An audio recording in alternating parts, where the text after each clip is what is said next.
క్రీస్తునాథుని యందు ప్రియా సహోదరి సహోదరులారా, ఈనాటి నుండి మనము ఆగమన కాలాన్ని ప్రారంభించుకుంటూ ఉన్నాము. నూతన దైవార్చన సంవత్సరంలో ఈనాటి నుండి మనము అడుగు పెడుతూ ఉన్నాం. ఈ సందర్భంలో గడిచిన దైవార్చన సంవత్సరంలో ప్రభు మనలను అనేక విధాలుగా దీవించినందులకై మనము ప్రభువునకు మొదటిగా వందనాలు చెల్లించుకుందాం. ముఖ్యంగా ప్రియ సహోదరి సహోదరులారా, మనము పాల్గొనిన దివ్య బలిపూజ ద్వారా యేసు ప్రభువును మనలోనికి స్వీకరించగలిగాం. ఆయన యొక్క ప్రత్యక్షతను మనము అనుభూతి చెందగలిగాం. దివ్య సత్ప్రసాదం ద్వారా ఆ ప్రభువును మనలో నిలుపుకొని పాప సంకీర్తనం ద్వారా మన పాపములను ప్రక్షాళన చేసుకొని మనము ఈ దైవార్చన సంవత్సరం అంతా కూడా గడపడానికి ఆ ప్రభువు మనకు ఎంతగానో సహాయపడినందులకు ప్రభువునకు వందనాలు చెల్లించుకుంటూ, ఇక నూతన దైవార్చన సంవత్సరంలో కూడా ఆ ప్రభు యొక్క కరుణ కృప మనలను ఆవరించి ఉండాలి అని మనము ప్రార్థన చేసుకుందాం. ఈ సందర్భంలో మనము ఆగమన కాలం అనేటువంటిది యేసు ప్రభుని రాకడను గూర్చి తెలియజేసేటువంటి విషయంగా మరొక్కసారి మన మనసుల్లో నిలుపుకోవడానికి ప్రయత్నం చేద్దాం. ప్రియ సహోదరి సహోదరులారా, భూత వర్తమాన భవిష్యత్ కాలానికి సంబంధించి ఆ యేసు ప్రభు యొక్క రాకడను ఈ ఆగమన కాలంలో మనము జ్ఞాపకం చేసుకుంటూ ఉన్నాం.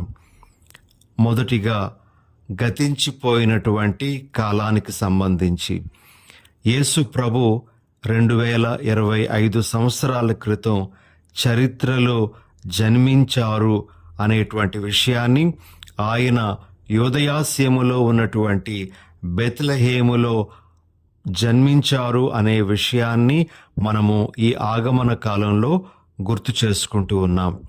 అయితే ప్రియ సహోదరి సహోదరులారా, ఈ సందర్భంలో మన మనసుల్లో ఉంచుకోవలసినటువంటి ఒక ముఖ్యమైనటువంటి విశ్వాస భావం ఏమిటి అంటే, యేసు ప్రభు అనేటువంటి వారు ఒక కల్పిత వ్యక్తి కాదు.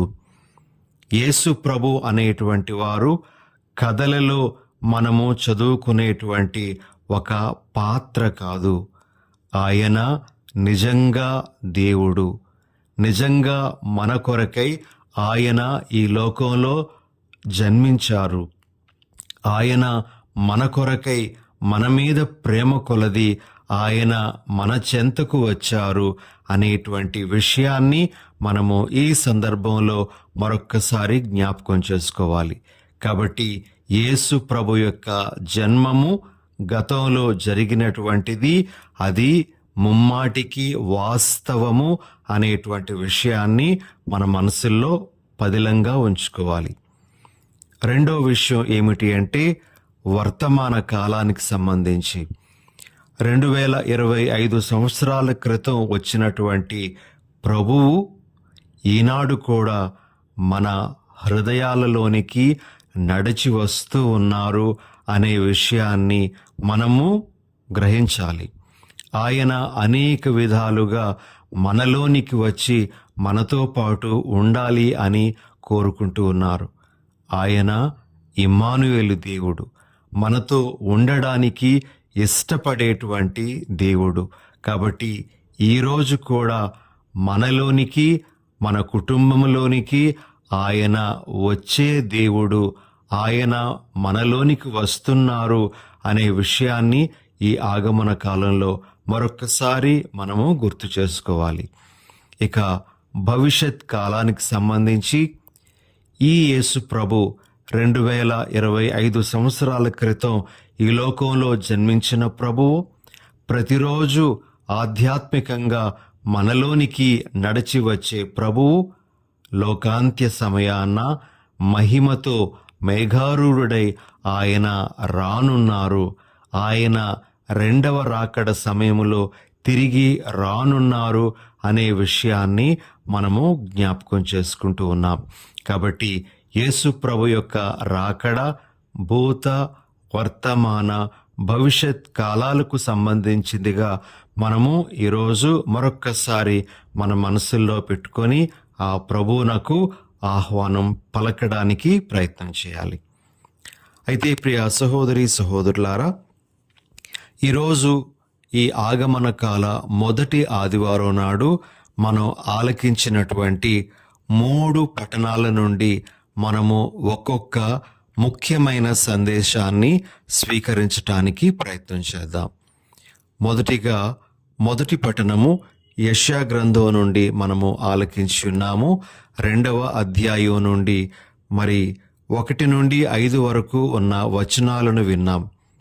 మనకి 5వ వచనంలో ఈ విధంగా దేవుని యొక్క సందేశం వస్తూ ఉంది.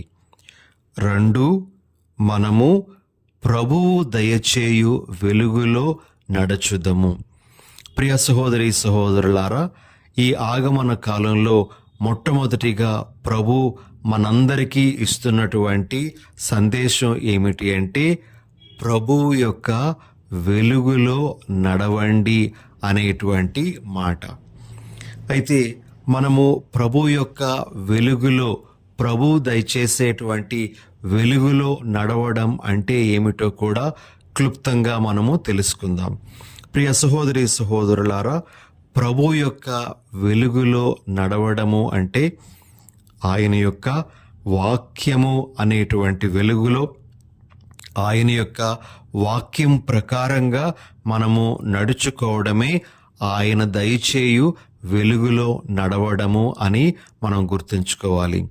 మనందరికీ తెలిసినటువంటి వాక్యము కీర్తనల గ్రంథము 119వ కీర్తన 105వ వచనంలో మనము ఈ విధంగా ప్రభువునకు తెలియజేస్తాం. నీ వాక్కు నా పాదములకు దీపము, నా త్రోవకు వెలుగు. కాబట్టి ప్రియ సహోదరి సహోదరులారా, ప్రభువు వెలుగులో నడవడము అంటే ప్రభు యొక్క వాక్యాన్ని మన ముందుంచుకొని, ప్రభు యొక్క వాక్యాన్ని మనలో నిలుపుకొని మన జీవితాన్ని కొనసాగించడమే ప్రభు యొక్క వెలుగులో నడవడము అనేటువంటి విషయానికి సంబంధించింది. ఇక 2వ విషయం కూడా, మనము ప్రభు యొక్క వెలుగులో నడవడము అంటే మనము సత్కార్యములు అనేటువంటి వెలుగులో నడవడం. మన జీవితం అనేటువంటిది సత్కార్యాలతో నిండి ఉంటే మరి అది కూడా ఒక వెలుగుగా ఉంటుంది అని ప్రభు మనకు తెలియజేయడం మత్తయి సువార్త 5వ అధ్యాయము 16వ వచనంలో మనము వింటాం. ప్రజలు మీ సత్కార్యములను చూచి పరలోకమందున్న మీ తండ్రిని సన్నుతించుటకు మీ వెలుగును వారి ఎదుట ప్రకాశింపనిండు. సత్కార్యములు అనేటువంటి వెలుగును మీరు ప్రకాశింపజేయండి అని ప్రభు మనకు తెలియజేస్తున్నారు. కాబట్టి ప్రభు యొక్క వెలుగులో నడవడము అంటే సత్కార్యాలతో మన జీవితాన్ని నింపుకోవడము అని మనం గుర్తించాలి. ఇక ఆఖరుగా ప్రియ సహోదరి సహోదరులారా, ప్రభు దయచేయు వెలుగులో నడవడము అంటే సహోదర ప్రేమ అనేటువంటి వెలుగులో మనము జీవించడం. యోహాను గారు రాసినటువంటి మొదటి లేఖ 2వ అధ్యాయము 10వ వచనంలో మనము ఈ విధంగా వింటాం. తన సోదరుని ప్రేమించువాడు వెలుగునందు ఉన్నాడు. కాబట్టి ప్రియ సహోదరి సహోదరులారా, సోదర ప్రేమలో మనము జీవిస్తే ప్రభు యొక్క వెలుగులో నడిచినట్లుగా మనము ఈరోజు గ్రహించాలి. కాబట్టి మొదటి పఠనం నుండి మనం గ్రహించేటువంటి సందేశము, ప్రభువు దయచేయు వెలుగులో మనము నడవాలి. ఈ ఆగమన కాలమంతా నేను ప్రభు యొక్క వెలుగులో నడుస్తాను అని ప్రభువుకు ఈ దినాన మాట ఇస్తూ ఆ విధంగా మనము జీవించటానికి ప్రయత్నం చేద్దాం.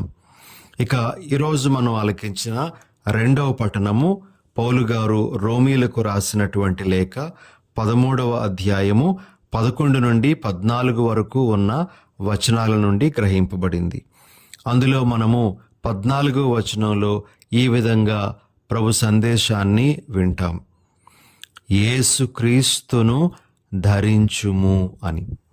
ప్రియమైన సహోదరి సహోదరులారా, ఈ ఆగమన కాలంలో మనము యేసుక్రీస్తును ధరించబద్ధులమై ఉన్నాము అనే విషయాన్ని జ్ఞాపకం చేసుకోవాలని ఈనాటి పఠనము మనకు గుర్తు చేస్తూ ఉంది. మరి యేసుక్రీస్తును ధరించడము అంటే ఏమిటో మనము క్లుప్తంగా తెలుసుకుందాం.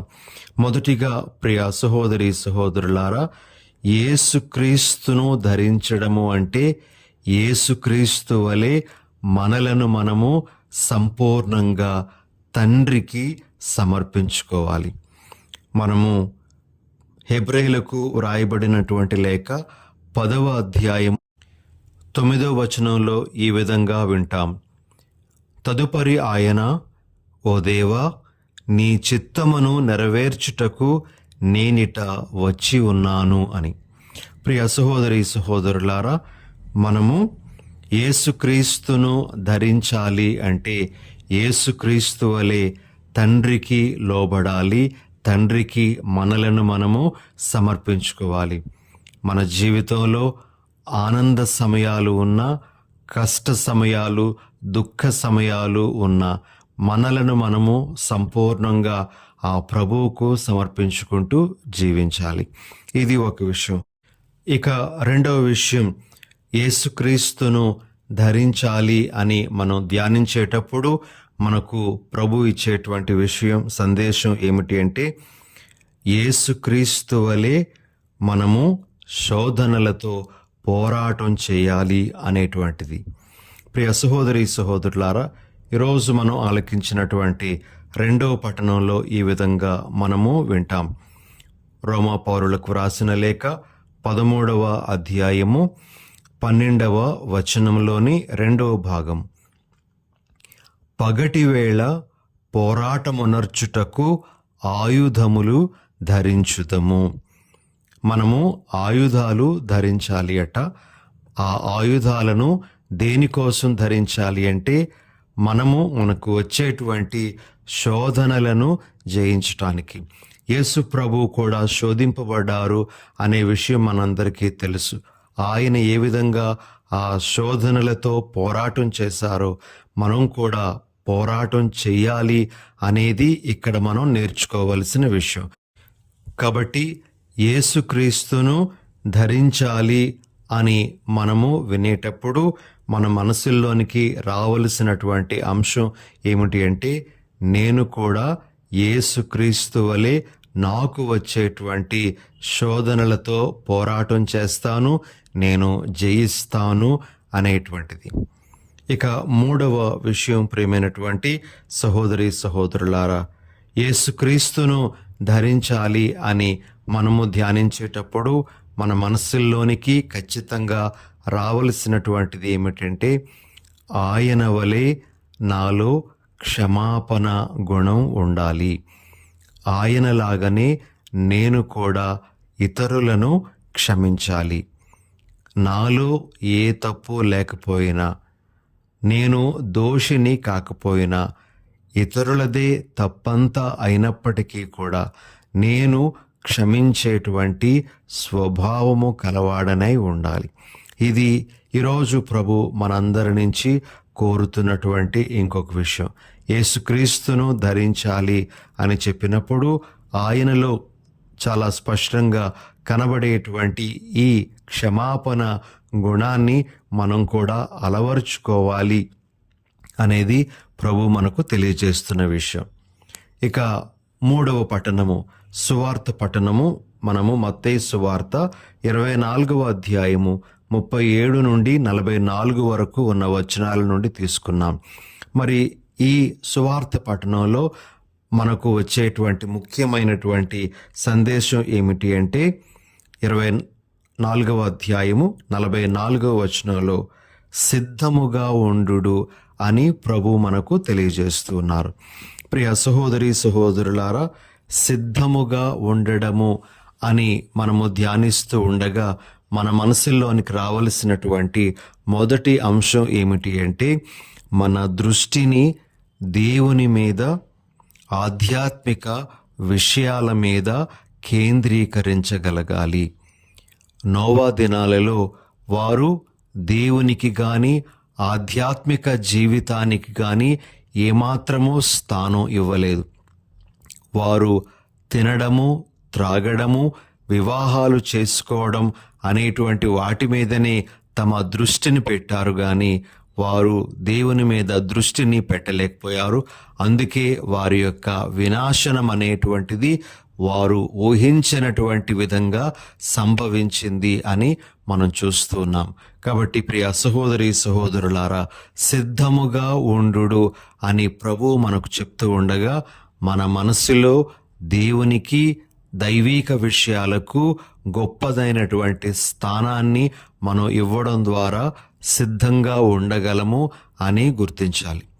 చాలామంది తమ యొక్క జీవితంలో తాము చేసుకునేటువంటి వ్యాపారం మీద తమ పూర్తి దృష్టిని పెడతారు.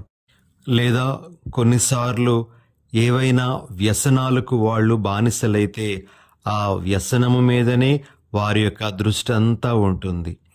ప్రియ సహోదరి సహోదరులారా, మన దృష్టిని దేవుని వైపు మళ్ళించాలి.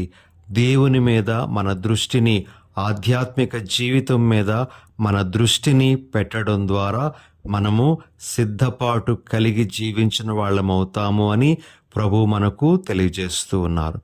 ఇక రెండవ విషయం, మనము సిద్ధపాటుతో ఉండడము అంటే మన బాధ్యతలను మనము నెరవేరుస్తూ జీవించాలి. మనము దేవుని బిడలంగా మన బాధ్యతలు, కుటుంబ సభ్యులుగా మన బాధ్యతలు, సంఘ సభ్యులుగా మన బాధ్యతలను మనము ఏనాడు కూడా విస్మరించకూడదు. ఎవరైతే తమ బాధ్యతలను చక్కగా నెరవేర్చుకుంటూ వెళ్తారో వాళ్ళు సిద్ధపాటుతో ఉన్నట్లే.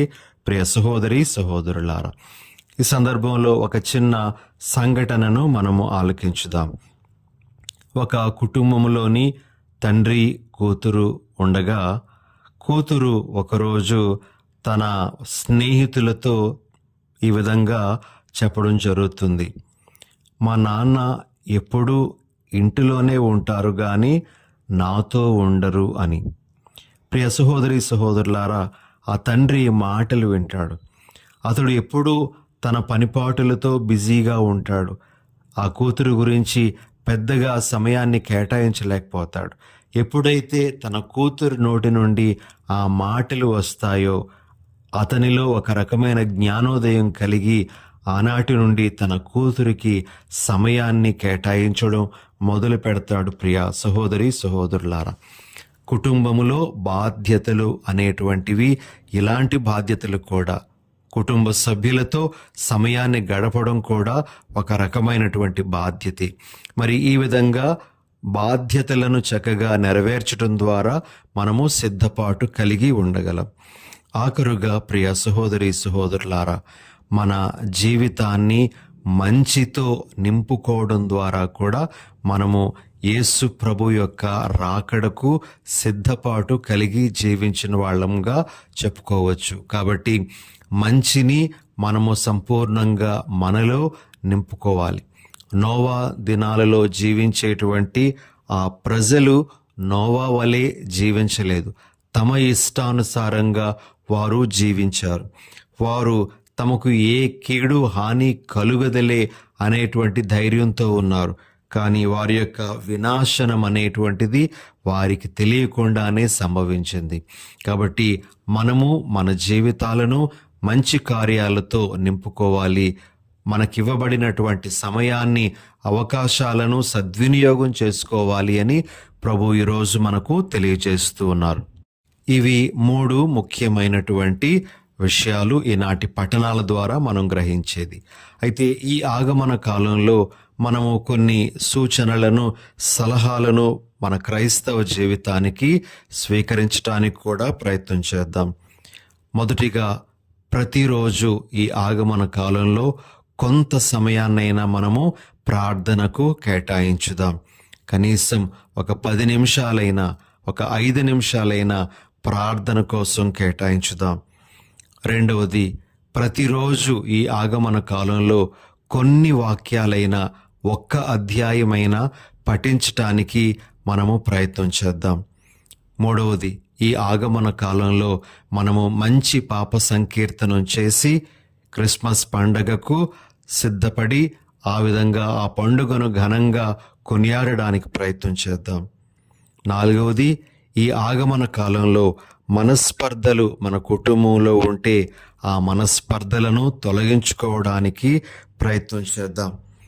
ఐదవది, మనము ఏదైనా ఒక మంచి పని చేయడం మానేస్తే, గతంలో చేసి ఉన్నాము కానీ ఇప్పుడు ఆ మంచిని చేయకుండా మానేస్తే దానిని తిరిగి ప్రారంభించుదాం.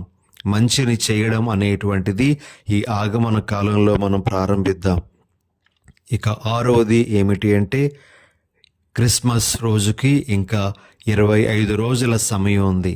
మరి ఈ 25 రోజులు కూడా ప్రతిరోజు మనకు జ్ఞాపకం ఉన్నప్పుడల్లా యేసువా నాలోనికి రండి అనేటువంటి ఈ చిన్న ప్రార్థనను మనం చెప్పుకొని ఈ ప్రార్థనను మన దైనందిన ప్రార్థనగా మలుచుకుందాం. ఆఖరుగా ఈ ఆగమన కాలంలో వీలైనంత మట్టుకు మనము క్రమము తప్పకుండా ప్రతి ఆదివారం కానీ వీలైతే ప్రతిరోజు కానీ దివ్య బలి పూజలో పాల్గొనడానికి ప్రయత్నం చేద్దాం.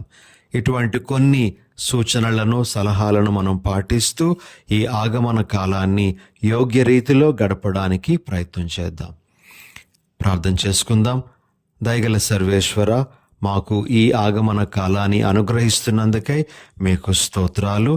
ఈ కాలాన్ని మేము చక్కగా సద్వినియోగం చేసుకొని మా జీవితాలను మీకు అనుకూలమైనటువంటి జీవితాలుగా మలుచుకొని మిమ్ములను మాలోనికి స్వీకరించే ఆహ్వానించే భాగ్యాన్ని దయచేయమని మా ప్రభువైన యేసు నామమున అడిగి వేడుచున్నాము తండ్రి. ఆమెన్.